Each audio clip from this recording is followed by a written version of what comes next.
Hello guys. അപ്പോൾ ഞങ്ങൾ വെറുതെ ഒന്ന് പുറത്തേക്ക് ഇറങ്ങിയതാണ് കേട്ടോ. നല്ല അടിപൊളി മഴയായിരുന്നു. വീട്ടിൽ നിന്ന് ഇറങ്ങിയത് വലിയ പ്ലാനൊന്നും ഇല്ലാതാണെന്നുണ്ടെങ്കിൽ പകുതി എത്തിയപ്പോൾ ഞങ്ങൾക്കൊരു പ്ലാൻ കിട്ടി.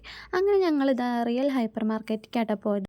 അങ്ങനെ തന്നെ ഞങ്ങൾ ഹൈപ്പർ മാർക്കറ്റിലെത്തി. സെക്കൻഡ് ഫ്ലോറിൽ കുട്ടികൾക്ക് കളിക്കാനുള്ള സാധനങ്ങളെല്ലാതും ഉണ്ടായിരുന്നു കേട്ടോ. അപ്പോൾ നേരെ വിട്ടു അങ്ങോട്ട്. ഈ ഹൈപ്പർ മാർക്കറ്റ് തുടങ്ങിയ സമയത്ത് ഇതിൻ്റെ ഉള്ളിൽ സൂചിക്ക് കുത്താൻ പോലും സ്ഥലം ഉണ്ടായിരുന്നില്ല കേട്ടോ. ഇപ്പം അത് ഒഴിഞ്ഞ് കിടക്കുകയാണ് കേട്ടോ. കുട്ടികൾക്ക് നല്ല എൻജോയ് ആയിട്ട് കളിക്കാൻ പറ്റുന്ന കുറേ എക്യുപ്മെൻറ്റ്സ് ഉണ്ടായിരുന്നു കേട്ടോ അതിൻ്റെ ഉള്ളിൽ. ഓരോന്നിലും കളിക്കണം എന്നുണ്ടെന്നുണ്ടെങ്കിൽ കോയിൻസ് വേണം കേട്ടോ. ചിലപ്പോൾ ഒരെണ്ണത്തിൽ 2 കോയിൻ വേണ്ടി വരും, ചിലപ്പോൾ ഒരെണ്ണത്തിൽ 3 കോയിൻ വേണ്ടി വരും.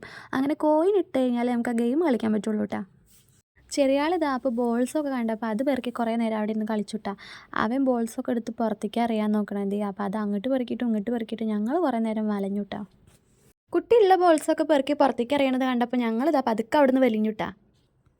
അപ്പോൾ ഇവനിതാ ഇങ്ങനത്തെ ഓരോ പരിപാടികൾ ചെയ്യാനാട്ടോ അവന് ഭയങ്കര താല്പര്യം. അപ്പോൾ ഓൻ അതിൻ്റെ മുകളിൽ ഇരുന്നിട്ട് എന്തൊക്കെയാണ് കാണിച്ചു വിട്ടിട്ടുണ്ട്. അപ്പോൾ അതിൻ്റെ ഉള്ളിൽ കുറേ പ്ലേ എക്യുപ്മെൻറ്റ്സ് ഉണ്ട് കേട്ടോ. നല്ല രസമുണ്ട് കേട്ടോ കാണാനായിട്ട്. അപ്പോൾ അവരെ കളി കഴിഞ്ഞതിന് ശേഷം ഞങ്ങളിതാ നേരെ പുറത്തേക്ക് ഇറങ്ങിട്ടോ. അതിൻ്റെ തൊട്ടപ്പുറത്തൊരു ജ്യൂസിൻ്റെ കട ഉണ്ടായിരുന്നു കേട്ടോ. അപ്പോൾ ഏട്ടൻ ജ്യൂസ് വേണമെന്ന് ചോദിക്കലും ഞങ്ങൾ ആന്ന് പറയലും ഒരുമിച്ചായിരുന്നു. അങ്ങനെ ഞങ്ങൾ ജ്യൂസ് കുടിക്കാൻ പോയിട്ടാ. അങ്ങനെ അവിടുത്തെ മെനു കാർഡൊക്കെ നോക്കിയിരിക്കുമ്പോഴാണ് ജ്യൂസ് വേണ്ട ഷേക്ക് മതി എന്നുള്ള തീരുമാനം ഞങ്ങൾ എടുത്തിട്ടാ. അങ്ങനെ ജ്യൂസ് ഒഴിവാക്കിയിട്ട് ഞങ്ങൾ ഷേക്കാണ് പറഞ്ഞത്. ചോക്ലേറ്റ് ഷേക്കാണ് കേട്ടോ ഞങ്ങൾ പറഞ്ഞത്. അങ്ങനെ പുറത്ത് നല്ല മഴ. ഞങ്ങളിതാ തണുത്ത നല്ല ഷേക്ക് കുടിക്കുന്നുണ്ട് കേട്ടോ. അപ്പോൾ ഇങ്ങനത്തെ പ്രാന്തൊക്കെ ഉള്ളവരൊന്ന് കമൻറ്റ് ചെയ്യണേ.